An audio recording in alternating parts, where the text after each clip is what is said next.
Na mkereketo wangu wa lugha ujambo mahali ulipo, jina langu ni Ustadh Kakamnai kama ilivyo ada, na nachukua fursa hii kukukaribisha kwenye kipindi Uketo wa Kiswahili.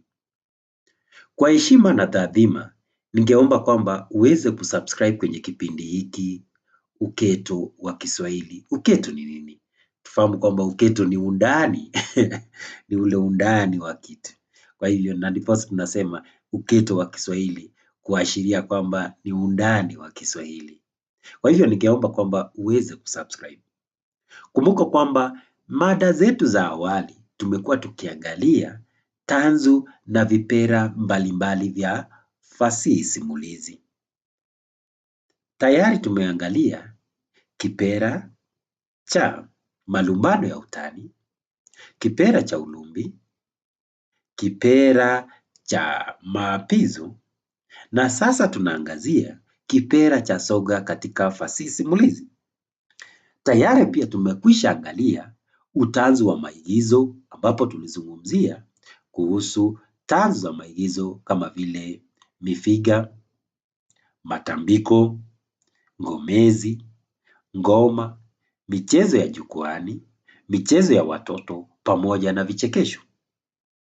Isitoshe, tumeweza pia kuona utanzu wa ushairi simulizi ambapo tuliweza kuangalia vipera vya ushairi simulizi kama vile nyimbo pamoja na magani. Na katika vipera hivi vyote tuliweza kuangalia maana, sifa pamoja na umuhimu wake. Kwa hivyo, kwa leo mada yetu ambayo tutaangazia kwa undani ni kuangalia kipera cha soga ambacho ni kipera cha utanzu wa mazungumzo. Kwa hivyo ningeomba kwamba usubscribe kwenye kipindi hiki, alafu tuchukue mapumziko mafupi, alafu tutarejea kufahamu soga ni nini. Karibu sana, naitwa Ustadh Kakamnai.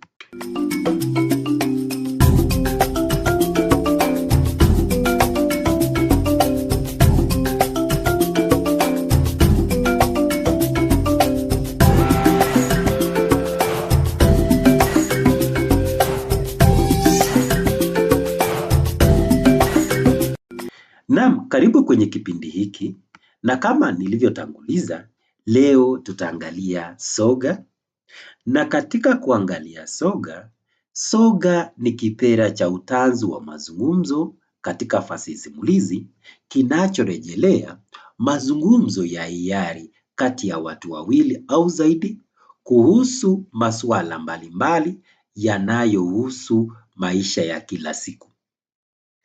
Ifahamike kwamba mazungumzo hayo hufanyika katika mazingira yasiyo rasmi kwa lengo la kubadilishana mawazo, kutoa taarifa, kushauriana, kuburudishana na hata kuimarisha uhusiano wa kijamii. Kwa hivyo, kwa kifupi tu naweza sema kwamba soga ni mazungumzo ya kupitisha wakati kati ya watu wawili ama makundi mawili ama watu wengi. Kwa hivyo, soga ni yale mazungumzo tu ya kupitisha wakati. Mara nyingi sana, unapokutana na rafiki yako, mnaketi pembeni, mnaketi kwenye mkahawa, mnaanza kubadilishana mawazo mawili matatu. Kwa hivyo, kule kukutana kwenu, kubadilishana mawazo, ndio tunaita soga. Na kumbuka kwamba huwa sio rasmi sana. Mazungumzo haya sio rasmi na yanaangazia masuala mbalimbali. Masuala kama vile kilimo, unaweza pata masuala kama vile elimu, unaweza pata hata masuala kama vile hata masuala ya kimazingira, masuala ya urafiki na mahusiano katika jamii, masuala yanayotaguzana na utamaduni wa watu. Kwa hivyo ni soga, mazungumzo tu yanayonuiwa kupitisha wakati na yanafanyika kati ya watu wawili ama watu zaidi. Kwa hivyo hiyo ndio maana ya soga.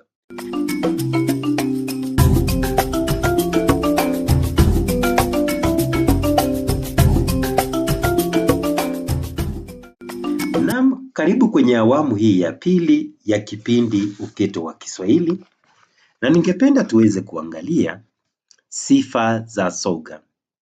Soga ina sifa mbalimbali zinazoitofautisha na vipera vingine vya utanzu wa mazungumzo.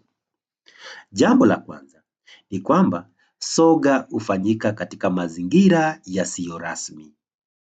Hapa ni kusema soga hufanyika mahali popote ambapo watu hukutana kwa shughuli za kila siku kama vile nyumbani, sokoni, shambani, chuoni, sehemu za kazi au katika mikusanyiko ya kijamii.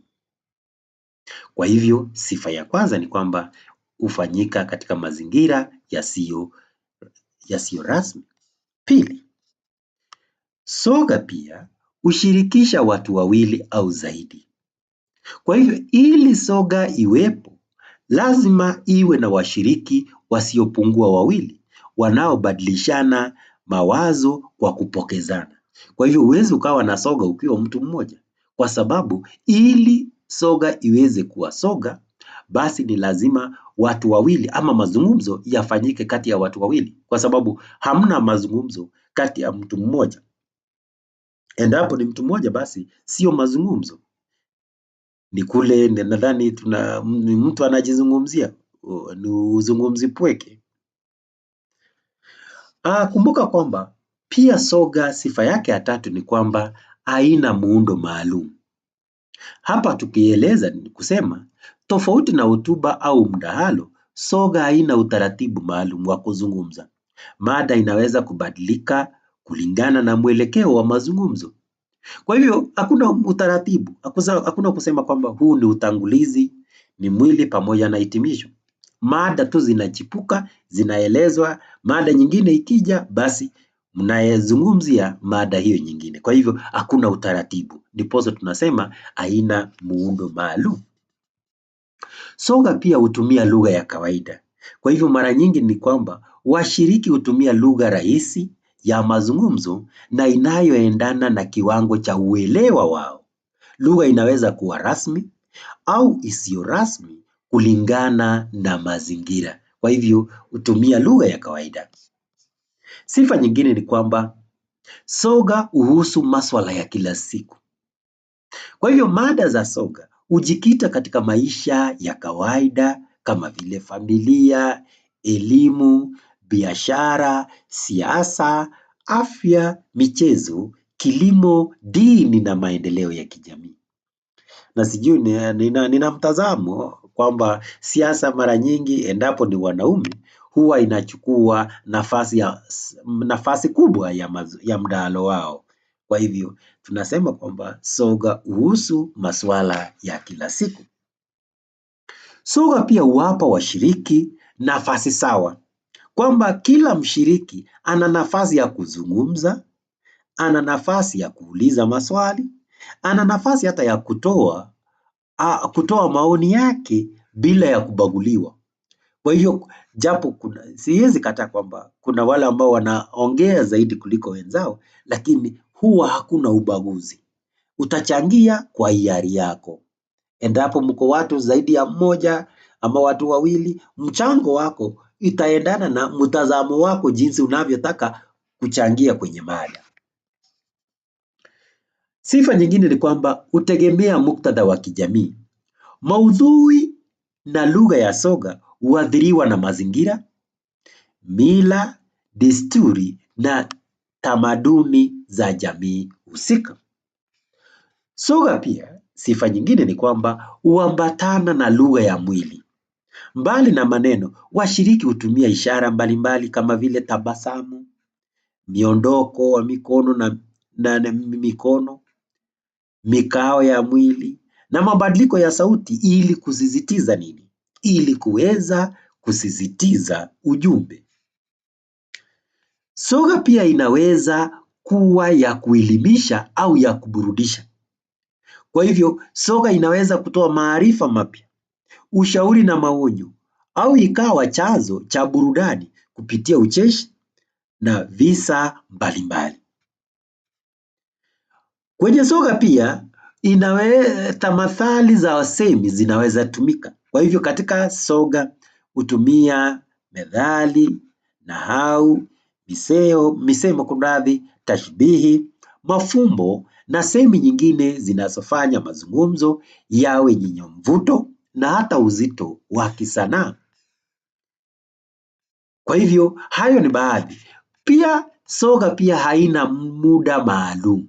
Kwa hivyo soga unaweza kuwa fupi au ndefu kutegemea muda, mazingira na maslahi ya washiriki. Kwa hivyo hayo yote ambayo tumeangazia ni sifa za soga.